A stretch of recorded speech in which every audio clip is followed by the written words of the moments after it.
Another important concept to discuss is that what makes a good drug target. अगर आपको अपनी body के अंदर कोई चीज़ टारगेट करनी है, at the moment I am not talking about bacterial targets, क्योंकि we are discussing metabolic disorder at the moment. तो what would be a good drug target for a metabolic disorder? First, it should not be a structural protein, it should be a functional protein, so that ultimately there is some sort of activity you can inhibit or you can enhance, so that ultimately आप एक physiological response से उसको link कर सकते हो. लेकिन from a drug discovery perspective, you need to be able to set up some sort of assay कि ultimately in vitro trials में आप ये देख सकें कि वो किसी किस्म का, यानी कि अल्टीमेटली आपके पास कोई फिजियोलॉजिकल रिस्पॉन्स आप अल्टीमेटली क्वांटिफाई कर सकते हैं, या आप उसको किसी तरीके से ऐसे कर सकते हैं कि वो एक्टिव है या नहीं. इसी तरीके से it should have a strong rationale for disease link. मसलन आपके पास from modelling studies, from literature survey, you should have a very clear indication कि ultimately this particular receptor या this particular protein, it could be an enzyme as well, ultimately it should have some sort of link with that particular disease. इसी तरीके से you should have models to test theory कि ultimately आप हम लोगों ने CRISPR discuss किया था, तो CRISPR से हम क्या बनाना चाह रहे थे? Knockout models. तो अगर आप एक माउस में नॉकआउट मॉडल बनाते हैं, फॉर एग्जांपल यहाँ पर आपके पास एक साइंटिस्ट आता है, उसका नाम है हमाद. हमाद साहब आकर कहते हैं कि मेरे पास ये एक प्रोटीन टारगेट है, और ये प्रोटीन टारगेट अगर हम ख़त्म कर दें तो ultimately you can cure a particular disease. Let's say आपको एक मेजर एडवांसमेंट होगी एक पर्टिकुलर टाइप ऑफ कैंसर में. अब आपने उसको कैसे टेस्ट करना है? आपके पास अभी इनहिबिटर नहीं है उसका, या अगर आप इनहिबिटर बनाना है तो उसके लिए आपको ऑब्वियसली उसका सारा स्ट्रक्चर इल्यूसिडेट करना होगा. What you can do is कि आप एक ऐसा माउस लें जिसमें अल्टीमेटली थ्रू क्रिस्पर आप वो पर्टिकुलर रिसेप्टर ख़त्म कर दें, आप उसकी जगह कुछ उसके जीन को इनएक्टिवेट कर दें. What would happen then? अब आप चेक कर सकते हैं कि वेदर माउस में उस जीन के नॉकआउट होने के बाद अल्टीमेटली डिजीज़ रहता है या नहीं रहता. तो that's how ultimately you bring models to test theory. And then that particular protein, whether it's an enzyme or a receptor, should have chemical traceability.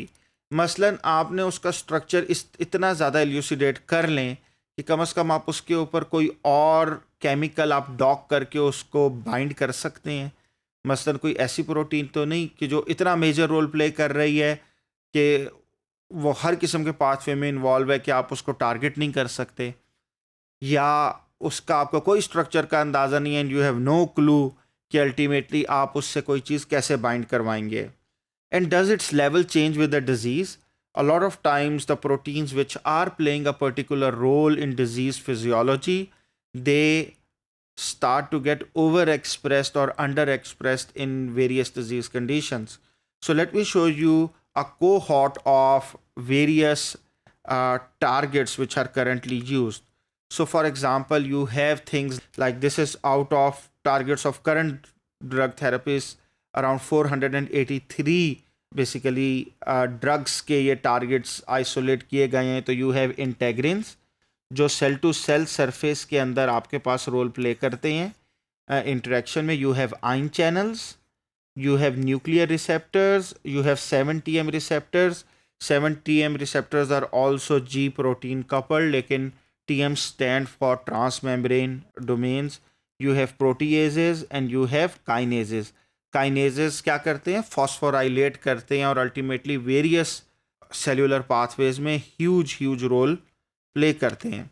तो you have, if I try to talk about super assemblies, तो super families आपके पास receptors की 3 broad classes आती हैं, जिसमें number 1 is G protein coupled receptors which are integral membrane proteins with an extracellular recognition site for ligands and an intracellular recognition site for GTP binding domain. जब कभी आप receptors की बात करें तो take it as a general rule of thumb कि if it is on the membrane तो there will be an extracellular domain and there will be an intracellular domain. जो extracellular domain है वो आपके हार्मोन के साथ बाइंड करेगी, वो आपकी ड्रग के साथ बाइंड करेगी, वो जो चीज़ भी ब्लड के अंदर फ्लोट कर रही है उसके साथ बाइंड करेगी, जो चीज़ आउटसाइड द सेलुलर एनवायरनमेंट है. लेकिन उसके बाइंड करने से जो साइटोप्लाज्मिक डोमेन है उसके अंदर किसी ना किसी किस्म का चेंज आएगा, यानी कि उसकी डोमेन्स किसी तरीके से रोटेट होंगी and ultimately either they will phosphorylate something और they will dephosphorylate something to trigger a mechanism. So in this particular case you have a GTP binding protein intracellularly to trigger a mechanism. Similarly you have single transmembrane segment जिनको हम 1-TMS catalytic receptors कहते हैं, which are proteins with only a single transmembrane segment and substantial globular domains on both the extracellular and intracellular faces of the membrane. The extracellular domain is the ligand recognition site and the intracellular catalytic domain is either a tyrosine kinase or a guanylyl cyclase. तो अगर हम इस receptor की बात करें तो basically it's Fairlie simple कि एक ही ट्रांसमेम्ब्रेन डोमेन है, लेकिन ultimately it is link with a tyrosine kinase जो बेसिकली फॉस्फोराइलेशन कॉज करता है या गुआनाइलिल साइक्लेज. तो in this way you can see कि बेसिकली अगर मैं ब्रॉड तरीके में बात करूं तो it's the same sort of mechanism जो सारी की सारी एलिसिट करती हैं. अब हम बात कर रहे हैं how do they look like. So this is for example G protein coupled receptor जिसमें यू कैन काउंट 1 2 3 4 5 6 7. तो आपके पास 7 ट्रांसमेम्ब्रेन डोमेन है and there is a binding site for GTP binding protein. This is receptor tyrosine kinase जो एक बहुत बड़ी domain है. This is a transmembrane part. यहाँ से ये हार्मोन से या किसी भी चीज़ से बाइंड करेगी और अल्टीमेटली टायरोसिन काइनेज या गुआनाइलिल साइक्लेज एक्टिव होगा. One thing which I didn't discuss, which I'll discuss in last, are oligomeric ion channels. So these respond to ions like calcium, like sodium, like potassium. Channel opens and closes in response to extracellular ligand binding. So let's see, this is the last type of the general class. Oligomeric ion channel consists of associations of protein subunits, each of which contains several transmembrane segments.